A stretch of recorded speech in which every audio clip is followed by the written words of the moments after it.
Hello and welcome. I'm Arevik Ashkharoyan, the founder of the International Armenian Literary Alliance, and I'm so excited to bring you today's panel on the business of writing, featuring three literary agents from the United States and Armenia.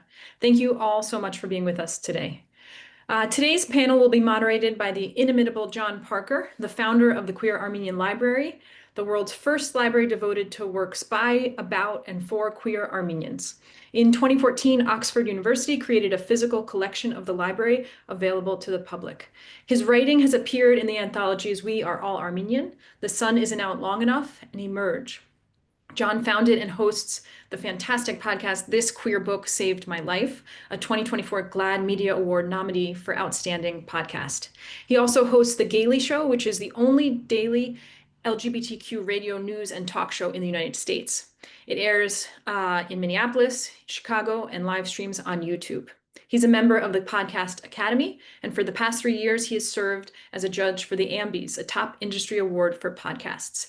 If you are a queer Armenian author or have written about the queer Armenian experience, submit your publications for inclusion in the library at queerarmenianliterary.com, which we'll put in the chat. John is also a founding member of the board of directors of Yalla, and I'm so grateful to have you host today's event. Thank you, Olivia. Just a quick, queerarmenianlibrary.com, not literary.com for folks.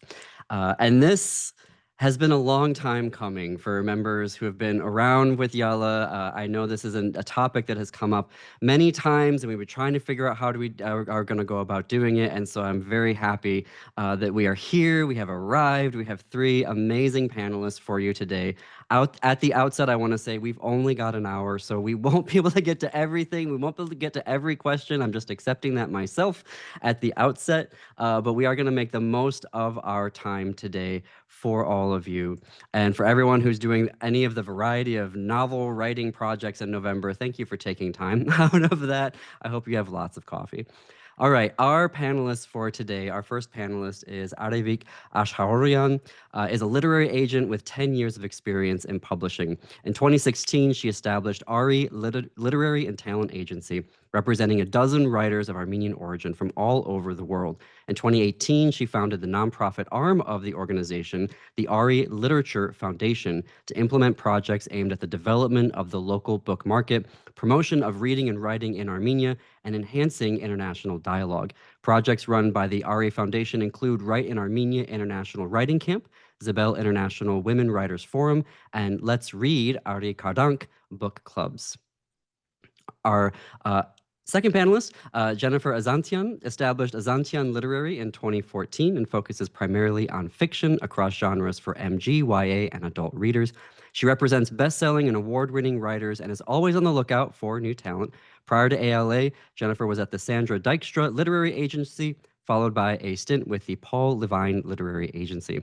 Before publishing, she earned her BS in Clinical and Developmental Psychology from UCSD, where she was an executive director for the Triton Psychology Report. She brings to her clients a passion for literature born of a writer's heart, an editorial eye honed from reviewing thousands of projects, and the connections to help bring wonderful books to life. And our final panelist today, Natalie Edwards, joined Trellis Literary Management at its founding in the fall of 2021 after previous stints at Janklow and Nesbitt and Curtis Brown Limited. Some of Natalie's clients include Indies Introduce author Jesse Wren Marshall, Vogue cultural reporter Emma Spector, and former editor-in-chief of The Rumpus, Ram Marjoyan. Originally from Pasadena, California, Natalie holds a BA in English from Bowdoin College, where she played 4 years of varsity softball. She lives with her wife in Brooklyn, where she still plays softball. In her bio on our website, Natalie includes what she looks for in fiction and nonfiction submissions. She enjoys working with projects that feature quirky, unconventional jobs, fascinating subcultures, nefarious scams, and undeniable voices brimming with humor and heart. Natalie, Jennifer, and Arevik, thank you for joining us today. And we will start with our first prompt, which is a state of the state. So regarding the publishing industry, from your individual perspectives, what trends have you been seeing in the past year or two? Themes or types of books that publishers are seeking, themes of books authors are pitching. Arevik, how about we start with you? Thank you, JP. Thank you for the invitation. And if you're asking about the trends in Armenia, because that's what I can tell you now, the kind of a new trend is writing novels, because in the Armenian literary tradition, novels are comparatively new. When I started as a literary agent 14 years ago, actually, it was hard to find really, you know, like a variety of novels because every Armenian writer would write poetry and then short stories. And we had historical novels, of course, but like contemporary novels about contemporary life in Armenia, this was something rare. So currently, I'm happy to say that there are a lot of novels that coming around. Some new trends in Armenia that writers started writing is fantasy fiction. That's also amazing because I love fantasy, though I should say it will be very difficult for me to promote fantasy from Armenia, but I'm doing it. Yeah, so mostly that's the trends inside. So I want to hear the others because this is not necessarily what the global market is now doing. So we're trying to catch up from here. Absolutely. Thank you for that. Jennifer, how about for you? What state of the state from your perspective?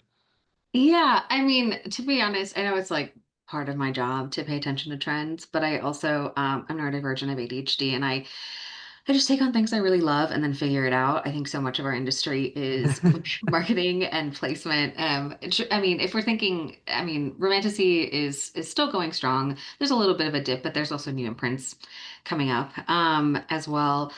I think in children's books, middle grade has been a little bit tough lately. Just in general, I think we're competing for space with a lot of other very intense mediums. But I think mysteries, puzzle type stories, I think we need way more queer books still, like just across the board.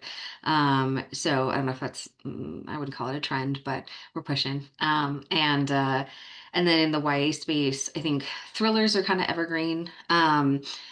I keep seeing that like contemporary can be too quiet, like contemporary realistic, and then fantasy is like too much and expensive and it's flooded. And I'm like, okay, guys, so I just do whatever I feel like. And then in the adult spaces, I primarily focus on SFF. So I think horror as well, which I'm a weenie, but I still represent some horror. And also horror romance is having a moment as well. So that's what I've been seeing. But also, I don't want to just like I'm hesitant to talk about trends because I never want to discourage someone from writing the book of their heart because that's the book that matters and what Mhm. sells. Thank you. Thank you for that. Natalie, how about for you? I would concur with Jen. I work exclusively in the adult space, but I do have clients who do some, or clients, colleagues who do some YA and middle grade, and have definitely noted the toughness of the middle grade market.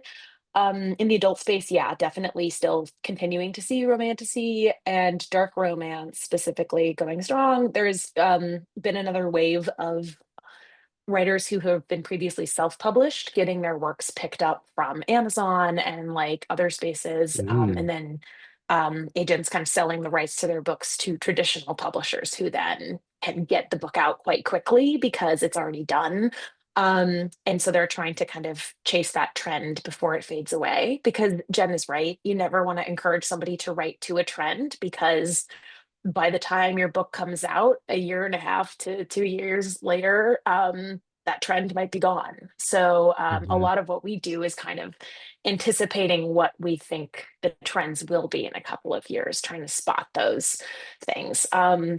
And I think, yeah, but escapist generally as a word is what a lot of people are talking about, escapist fiction, whether that be fantasy or yeah, science fiction or just kind of a lot of romance and rom-coms, just things that kind of take people out of the state of the world. A lot of people, maybe don't want to read things that are quite so dystopian or um, I guess, maybe paralleling some of the difficulties that the world is experiencing right now. So I would say, I've seen fewer kind of family sagas coming around lately. That used to be a much more popular genre, but I think people are less apt to get those now, though we have been hearing, sweeping romance. I think historical is making a little bit of a comeback. Historical fiction, especially from parts of the world that are underrepresented, time periods that are, maybe less covered in the historical fiction space.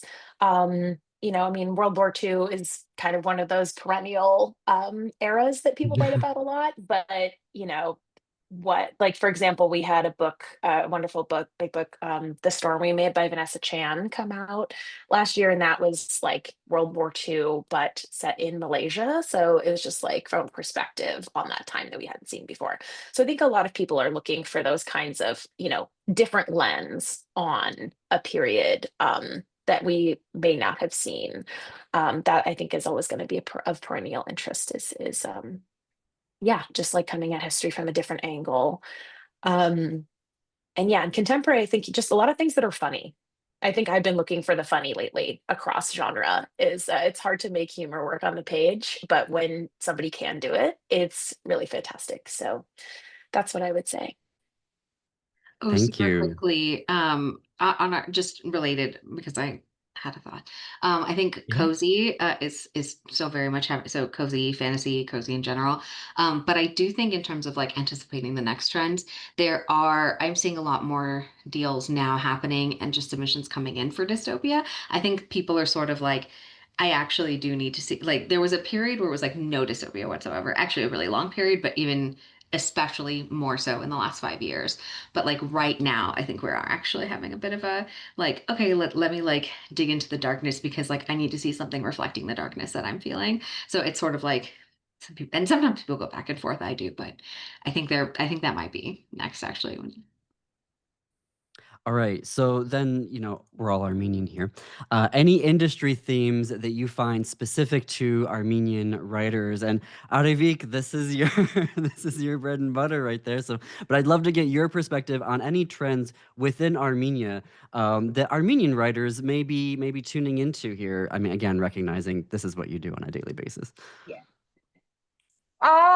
That's really a very difficult question to answer because what I hear from Jennifer and Natalie, I'd love to have some of those, like, cozy fiction or romantasy, but we are in a very different place right now, and we have developed a lot during the past 2 decades, let's say, because we have a history of 70 years of Soviet Union with a very different literature, and then the independence brings in more and more topics.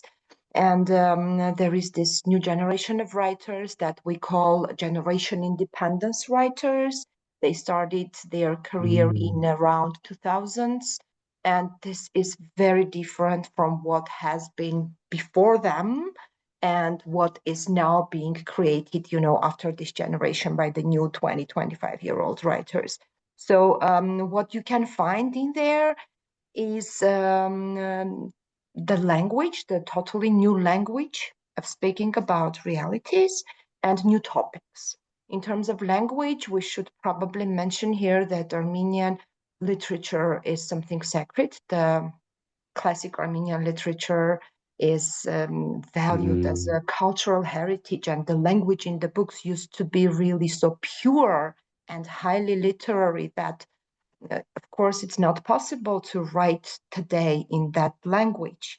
So these young guys in their, young years, in their 30s, in 2000s, they started changing this way of writing, this classical language, and, trying to meet in the middle using literary language, but still being natural, trying to use the, not the slang, but the spoken language. We have a huge gap in there in our written Armenian and spoken Armenian.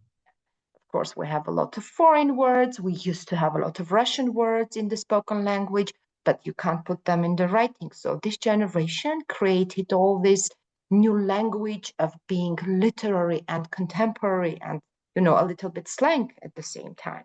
So that's about language. And the other thing is about the topics they started writing about. First of all, a lot of critical works appeared, like criticizing politics, criticizing the state, the army, or the family traditions which have been brought to extreme at some point, this nationalistic kind of topics.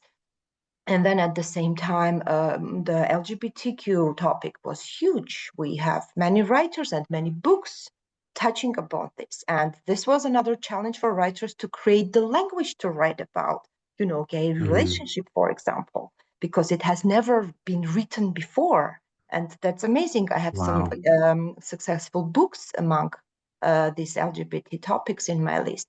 And like the last thing I want to mention is, might be very funny, but it's like women writers writing about, sexuality, describing sex. And, that was huge a couple of years ago, because there was before we never had a book by a women writer writing about describing sex. And of course, the first book comes out and then it becomes quite natural. So that's what's going on in the Armenian literature right now. But in terms of, as a literary agent representing this literature to the publishers around the world, you have to give this context. You cannot just go ahead and pitch them the book without giving them a political context, a historical context, without talking about language, including Eastern and Western Armenian languages and their differences. So I don't know if I could explain what's going on here, but I love working with these new writers, experimenting with the language. And at the same time, I also have writers which have this direct storytelling in their novels, and the recent topics that they touch upon are about contemporary Armenian realities, revolution, war, social issues. And these are the novels that I think might be more interesting to the global publishers, rather than the high literary fiction stylistic books, which are only for independent publishing houses doing translations from underrepresented languages. Thank you. Natalie, and I'm in the unenviable position of managing time here, but Natalie, briefly, how about for you, trends that you're seeing in the industry that apply to Armenian writers? Yeah, that makes me so happy to hear what Arevik was saying, because I think there is a tendency in popular culture for Armenians to be reduced to the genocide and things surrounding the genocide, particularly in, historical fiction, and kind of wanting to, especially within the sort of family saga, etc.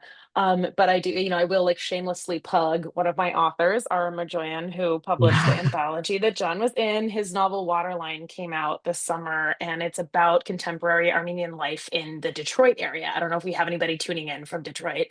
But it was very important to Aram to write a book that talks about contemporary Armenian life. And yeah, this sort of the legacy of the genocide in terms of how we handle mental health and kind of processing inherited trauma and all these things that is present in the book. But it's also like, like high schoolers, having sex for the first time, or just like, and parents kind of being like, how do I handle, the loss of a child? Like there are all these like, and it's a multiple POV. So it goes through, lots of different members of the family, and kind of what it means to Armenian today, especially if you're not like full Armenian, and kind of the Armenians' obsession with the blood quantum, and kind of like what percentage are you? Like we get very fixated on that. And also reckons with kind of like how do Armenians identify?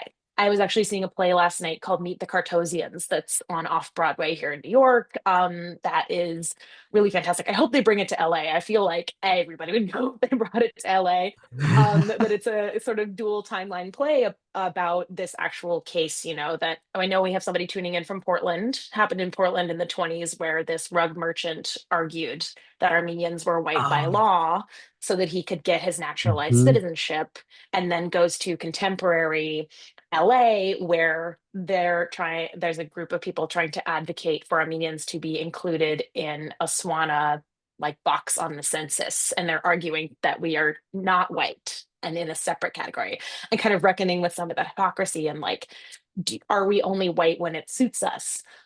Just lots of questions like that, and sort of exoticization and all these things. So Aram's novel touches on that as well. And I think there is a lot, as we continue to explore identity, um, as a theme across genres. I think that's something that could be really relevant to Armenian writers, of like, depending on like where you're based and how you identify and how all of us present so differently. Like we look very different depending on where we're from and what our families look like. And so I think that is something that can resonate across particularly like diasporic communities, who are, maybe they're not necessarily from the Middle East, or but it's the sort of themes that resonate across, in terms of like how do you identify, like what is your nationality versus your ethnicity versus like et Mm. cetera, et cetera.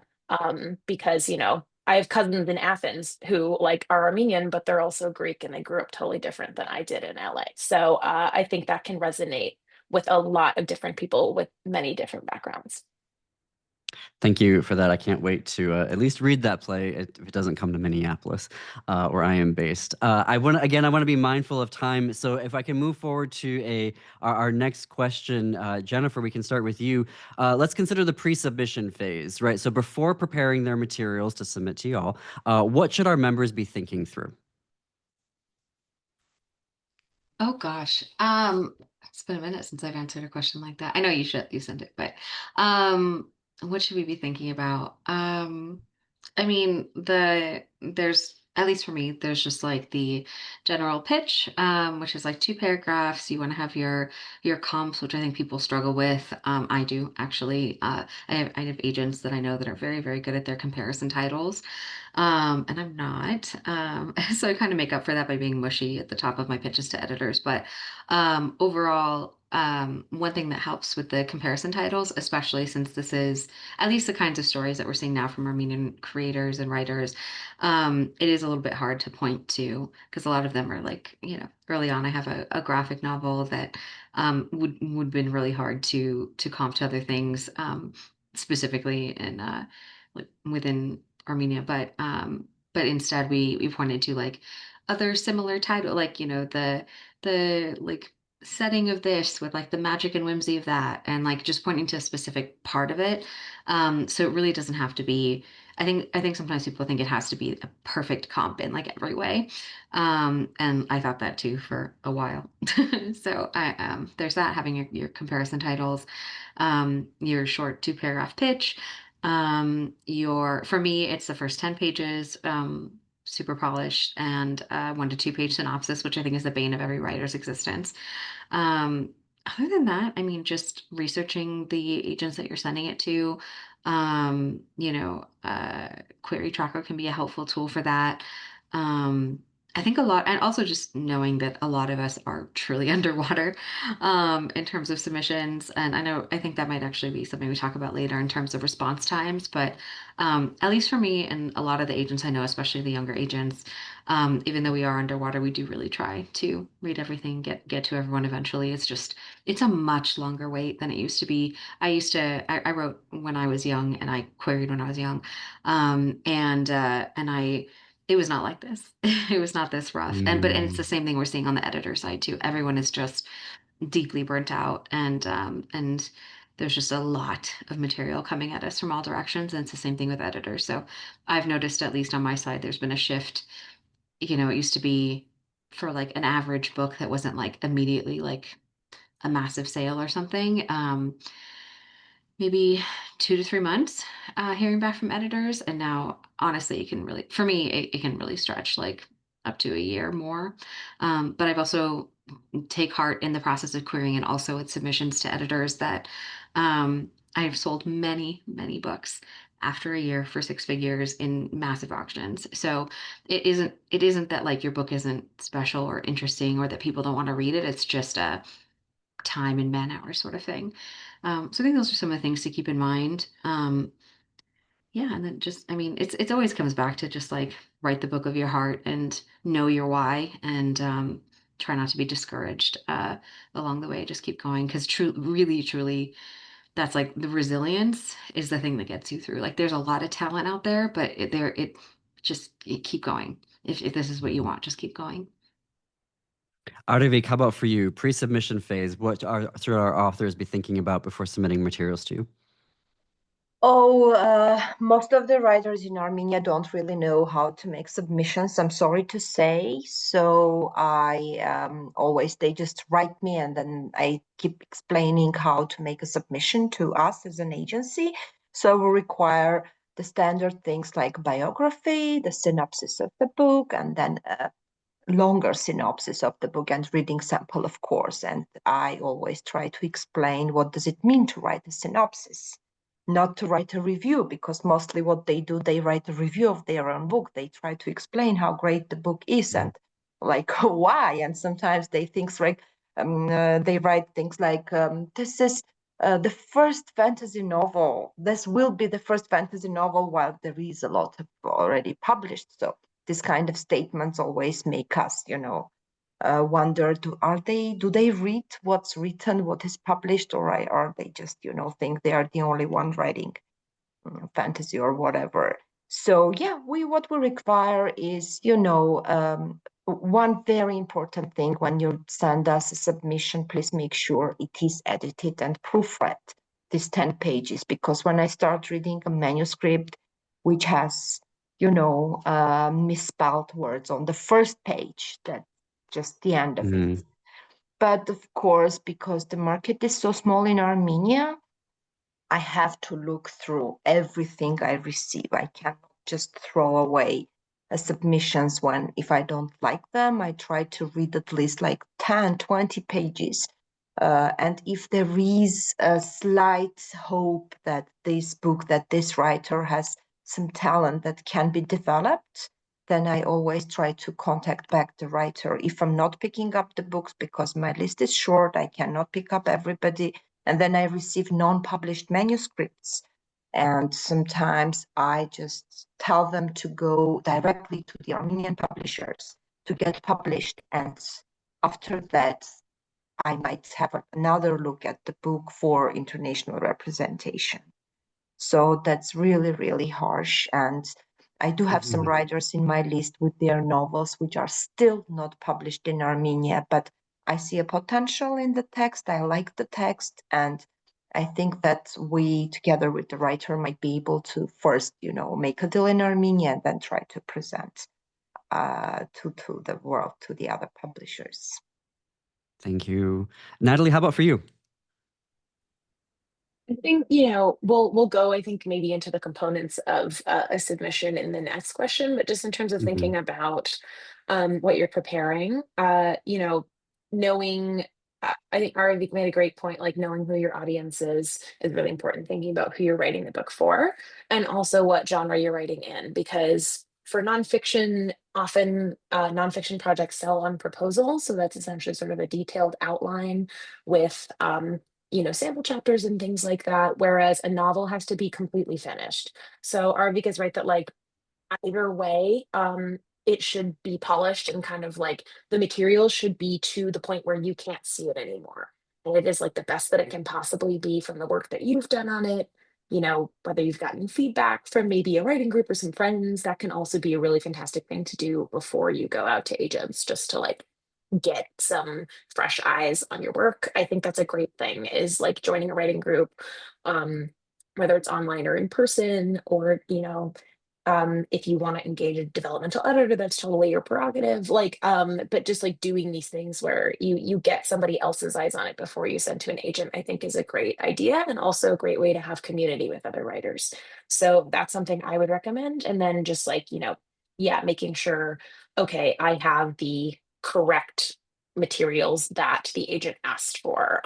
And it may seem obvious, but like tailoring your submission to the submission guidelines. Look at the website of every agency and make sure you follow those guidelines to the letter. Like usually they will tell you exactly what they want. Like at Trellis, we ask for the first 20 pages, whereas it sounds like Jen, asked for the first 10. It varies agency to agency. We don't ask for a synopsis, but other people do. So I think just making sure that you like look at all the agents you're considering sending to and seeing what materials they want and making sure that you have all of those materials prepared so that you can include what each agent is asking for. So that great. Yes, let's segue into that, recognizing that each of you are different and there's a bunch of different versions depending on the agency that a writer is submitting to. But Natalie, maybe we can start with you in terms of, generally speaking, what are the main components that writers would be submitting to you? Yeah, so regardless of genre and audience, there always needs to be a query letter, a submission letter, which, both Arvik and Jennifer were alluding to, like it's essentially a cover letter for your book. So you're saying, hi, this is my book. Here's the genre that it's in. Here's the word count. Here are some comparable titles that I see it sitting on the shelf with. Like these are the fans that enjoyed this book will also enjoy my book. And then a sort of pitch, a description of what the project is and your biography, and a huge, part of that letter is not just to describe the project, but to describe why this book, why now? What is the urgency? Why is this book timely? Why is it necessary? Why is it the book that you feel you are the best person to write? And that, applies to both fiction and nonfiction. With fiction, like I said, the whole novel, whether it's children's or adult, like the whole novel has to be written if you are sending in a submission. So you should have that manuscript polished and ready. And for nonfiction, typically it's a proposal, but if you have something that is more like a memoir and you're not, say, a celebrity, and the memoir is a bit more voice driven, more about the writing on the page, you might want to have that whole thing written. If it's more like about the voice and the writing, as opposed to you being able to say, this is my platform. This is like and that doesn't necessarily mean Instagram followers. That can be like, these are the degrees that I have. These are some speaking engagements that I've done. I've been published in these newspapers or literary magazines, things like that. Kind of in writing your bio, picking these aspects that, give you, a bit of authority and prove like, hey, I'm the person who should write this book, both because I know about the topic and I have these qualifications. I want to Thank jump you. in and say, Yeah. never write in your email or whatever a message. I'm not a writer, I just wrote this book. Because as a literary agent, I don't want to deal with anybody who is not a writer. And that happens to me a lot, because kind of writer means a lot in Armenian culture here. And I keep explaining that if you wrote a book, you're a writer. So yeah, never say that. What are the main components then for you, Arevik? Of course, the first letter, the first, contact, touch of contact is very, very important, how you represent yourself. Finished novel, definitely. And then the ability to tell what your book is about. This is so, so difficult here, and it needs to be taught. So for me, when I look into a book, I always look into well-written thing. Doesn't matter what it's about. The more important thing is how it is written and what's the angle of the book. I should mention here definitely that the literature created here in Armenia is very different from that created by Armenians around the world who were born and or grew up in a different culture, because the storytelling of Armenian literature is very, very different. And when Natalie and Jennifer, I think you were mentioning about this genocide stories, right? That every Armenian writer, everybody who has Armenian origin, for us in Armenia, if you have a drop of Armenian blood, you are Armenian already. So everybody who is Armenian, they need to tell the story going back to the Noazark and Ararat mountain and C2C Armenia, coming through the genocide story, Soviet times, and then independence, to tell something they want to tell about their today's life.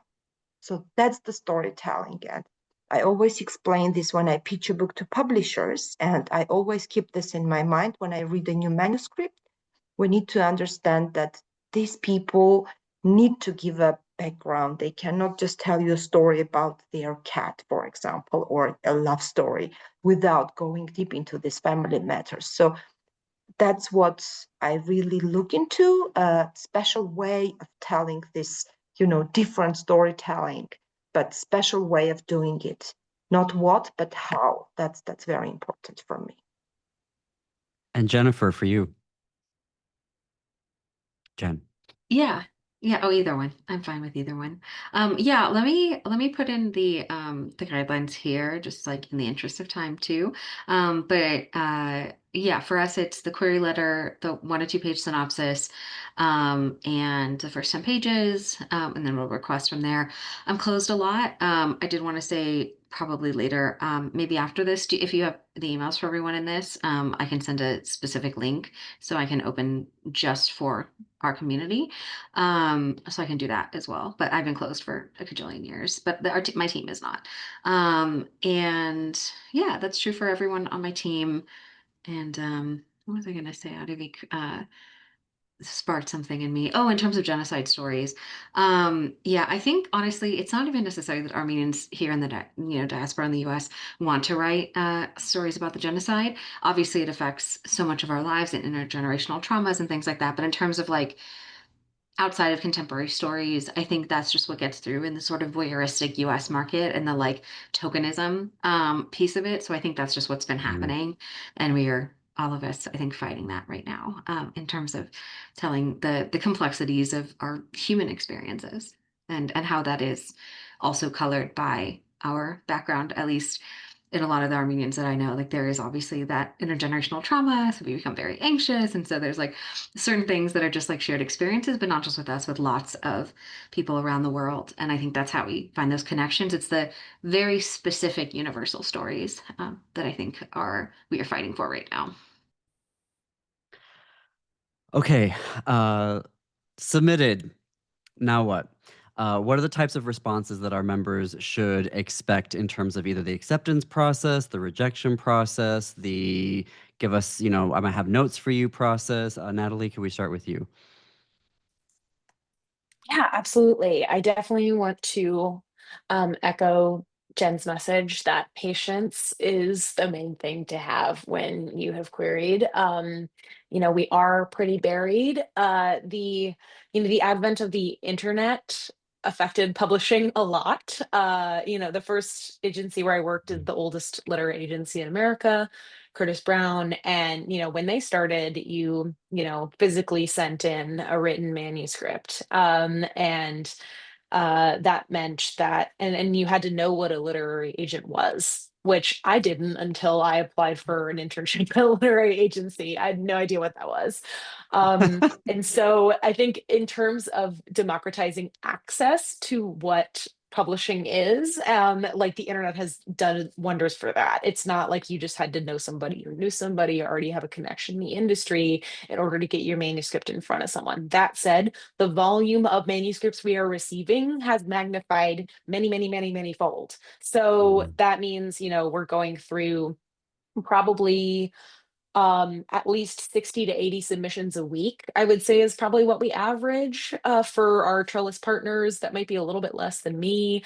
So that's just per week. And then, going through and seeing if we want to request more. So we are receiving a lot. And so we aren't always caught up on the queries. And that's also, we have client work that we're editing. We have, like in my case, I still have a boss. So I'm doing work for my boss. If you're going to younger agents, they're also working on maybe more senior agents lists. So being patient and waiting for somebody to get to your submission, I think is like the main attitude you want to go in with.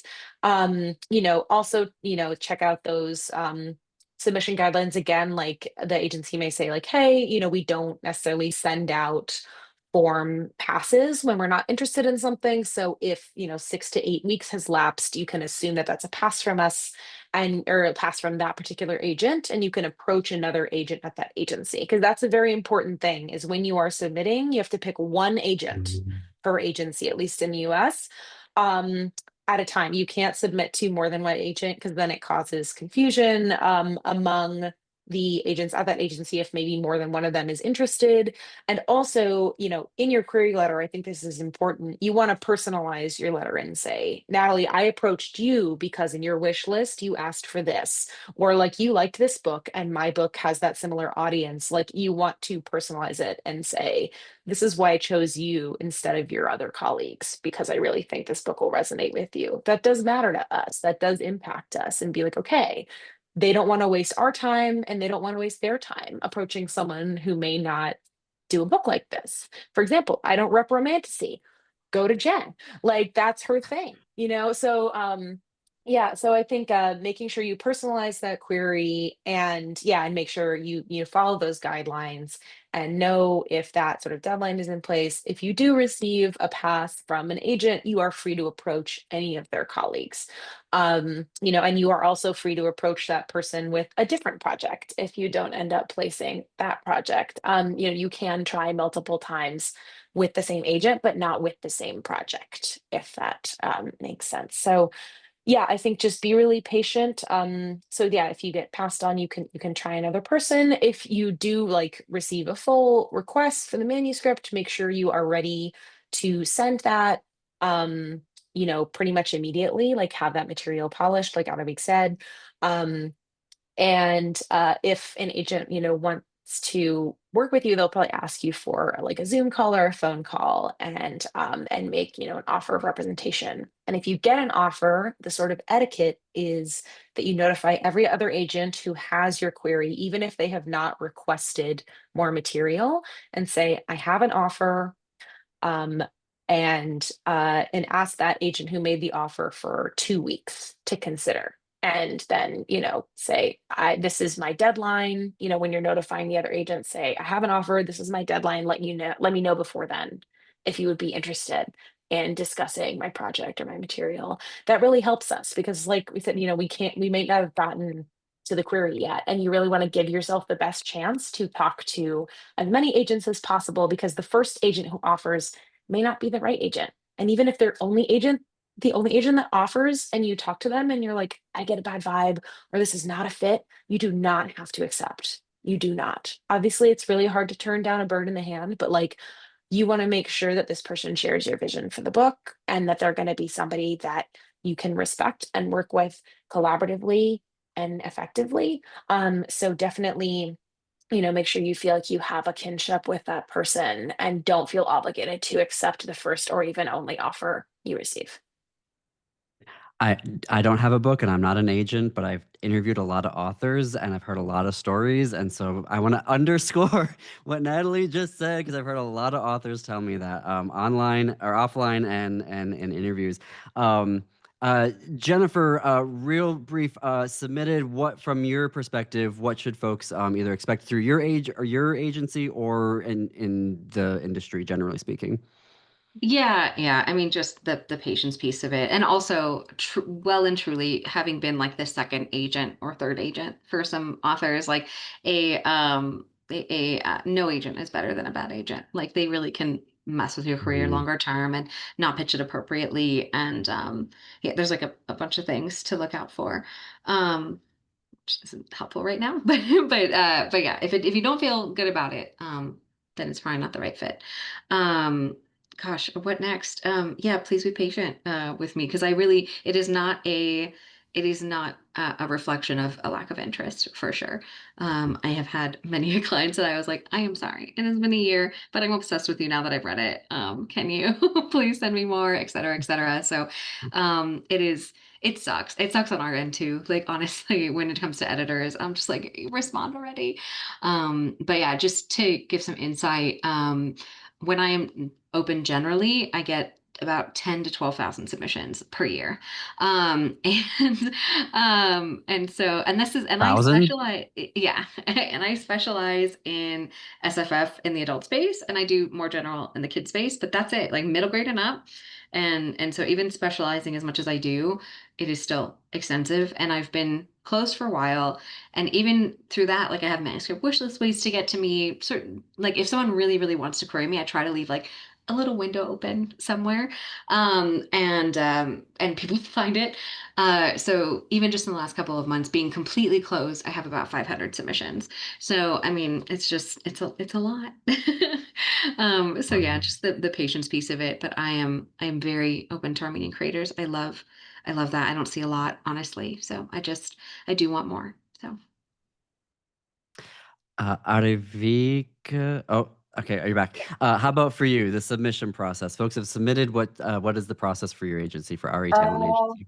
yeah, of course. I, of course, don't have that many submissions, but I'm receiving yearly probably something around 30, maybe more, which is already a lot because the market is really small and we're only around 3 million people here, and writing is not very popular. So my case is quite different because sometimes I ask the writers who submitted to be persistent with me.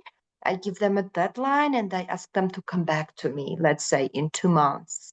And when I don't have very, distinct deadlines for reading these manuscripts because I'm busy with so many other things, and I'm open about that. I say we're sorry, I'm really busy, but I never reject anything without reading. So sometimes the writers who are persistent and they come back to me in a month or in two with a kind request like question, did you read it? Do you have any answer for me? I have to go back, take the time and read this, manuscript because I feel the writer is interested and he kindly reminds me to do that.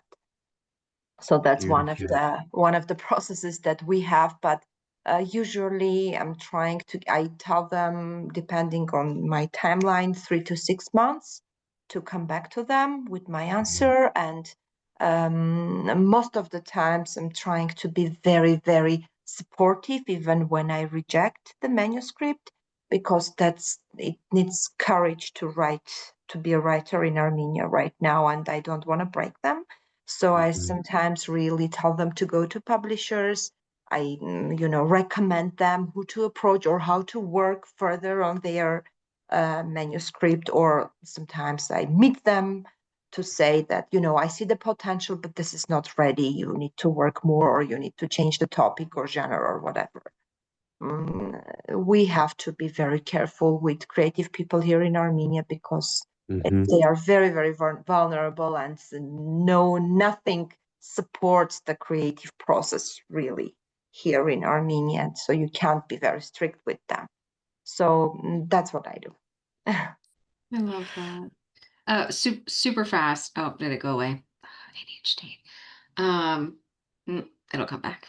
It was. Okay. It's not I was gonna say our response times are not a reflection of how we are with our clients.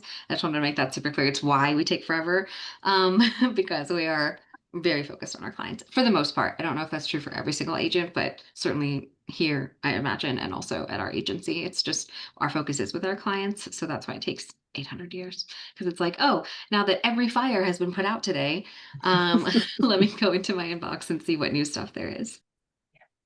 Beautiful. Arevik, Natalie, Jennifer, thank you for your time today. We have a few minutes left. I think to see if we can get through as many questions as we can, folks, if you want to put them into the chat, and then they're being filtered through me outside of the comments. So I'll if you want to put those in there, we'll try to get through as many as we can. I see a question here about word count. Wondering what the word count ranges is for memoir nonfiction. I'm assuming bad. Do you put those on your websites when the information for folks when they should submit, or do you have numbers that you want to throw out right now? I usually don't put them on the website because Okay. things can range for genre. I would say for like memoir and nonfiction, I think more of like a minimum for any book is 50,000. That's probably anything less than 50,000 words is too short and would be considered, maybe more of a novella, unless it's a maybe more like experimental work that you're maybe hoping to publish with like a smaller press. Yeah. 50,000 is probably the minimum. And I would say, for more, for memoir nonfiction, I would say definitely keep it to like less than 100,000, maybe less than 90,000. You know, that's really pushing it if you're getting there with memoir. But I'll let the others talk about other genres.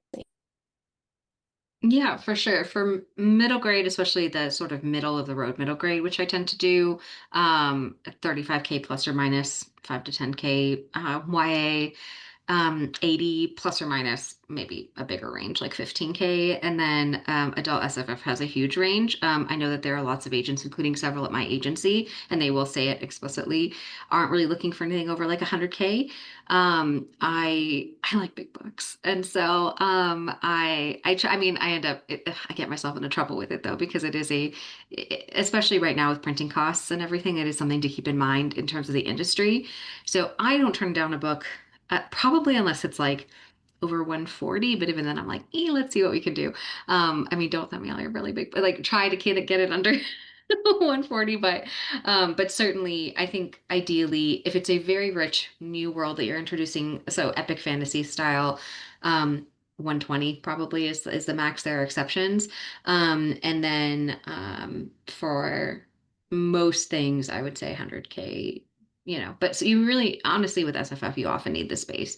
So, I mean, with SF, depending on how detailed it is, if it's usually like the lighter stuff that I tend to do, 80 to 100, and then horror similar. It's really just like the epics that you need that space. But if you find yourself getting a little long, try to think about what scenes can do two things at once, which is something I always suggest to my clients. Like, moving forward a plot element at the same time as developing a character thing, and as many, like, try to make each of your scenes do double, triple work, and then you'll find ways to trim it that way. Arevik, how about for you? Nothing big, no, because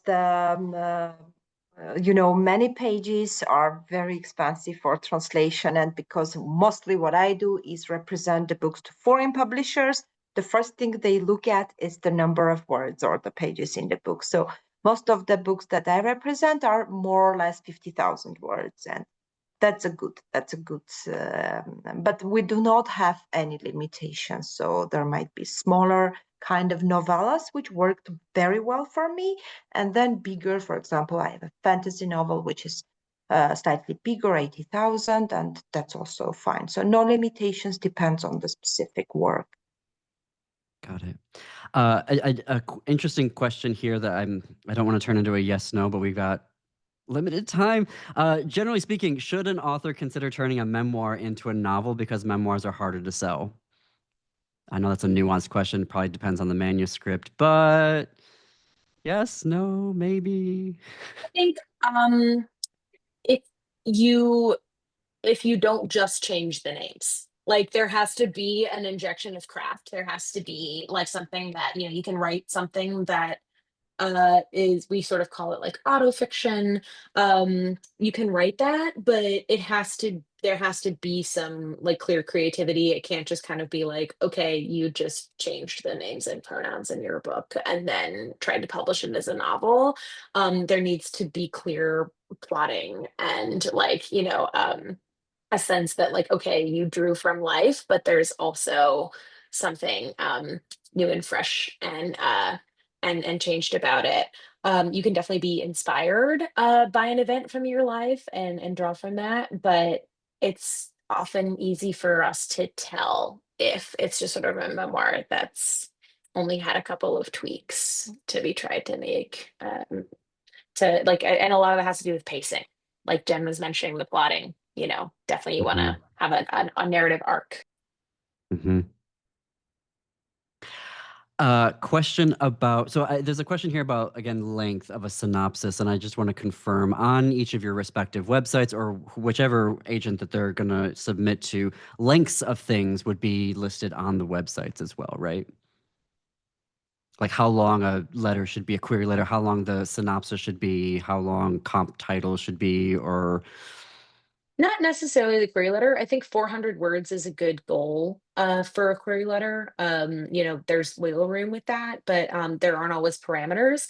I'll let the synopsis folks speak to those. Sometimes they say like 1 page or a word count, but we don't require synopses. Yeah. I just popped it in Jennifer the or chat. Arevik? Oh, okay, great. This is an interesting question around self-publishing. So the question here is that the author, the writer, queried, didn't have any success, so they self-published it. Now they've got a good reviews on Amazon. They've had New York Times bestseller authors that have read and liked it, gave it a positive 5 stars on Goodreads. Should that author, if they have queried, self-published, should they consider submitting it again to agents based off of all of that to get a republish? I think it has to be pretty big in terms of sales. I think that's what publishers are looking for. Although I don't necessarily agree with this what we're doing now. I think we learned nothing from like the Wattpad gold rush. So so I am like, why are we spending $1 million on this? Like, what are we doing publishing? There is no like I would personally too, and it's not like I haven't sold books for like monopoly money, but I do feel like I would prefer if we had more like mid-list, creators, and it was just like there weren't like the teeny tiny deals and then like 1.5 million. Like I truly I wish things were different. But in terms of what publishers are looking for, they're looking for the TikTok sensations, the like, and they forget that a lot of those readers have already bought and read the book. But that is if you're putting numbers on it, I would say 10, 15,000 probably at minimum, to kind of garner the interest after that, because it is already published and those numbers will follow you. So it's not impossible, but it is challenging. And if you've had that success, which is super impressive, by the way, and like huge congratulations on that, pitch that piece of it as one part of your like bona fides on your next book, because I think agents would be excited and intrigued by that, like the potential. Wonderful. We are at time. No, we knew it would go by so fast. Arevik, Natalie, and Jennifer, thank you again for taking the time to be with us today. I'm sure it's been, I'm just looking through the comments here in the chat. I know everyone is really grateful for this. Thank you to Yala for the diligence in creating this. And I know, folks, you want to continue and be a member. I know Olivia is going to talk about this right now. Please join and consider joining Yala to help support and make more events like this possible. Olivia, I will turn it over to you for concluding thoughts. Thank you, John. Thank you so much also to Arevik, Jennifer, and Natalie for your guidance today. And John, again, thank you for moderating this event. If you'd like to see more programming like this, please support us by making a donation on our website, armenianliterary.org, or become a member. And join us on December 6th for the last event in this year's Literary Light series, featuring Tenny Arlen's To Say With Passion, Why Am I Here? With Jesse Arlen, Susan Barba, Hago Gulujan, and Arthur Epek. Thank you again to all our participants, and good luck to all our writers with their submissions.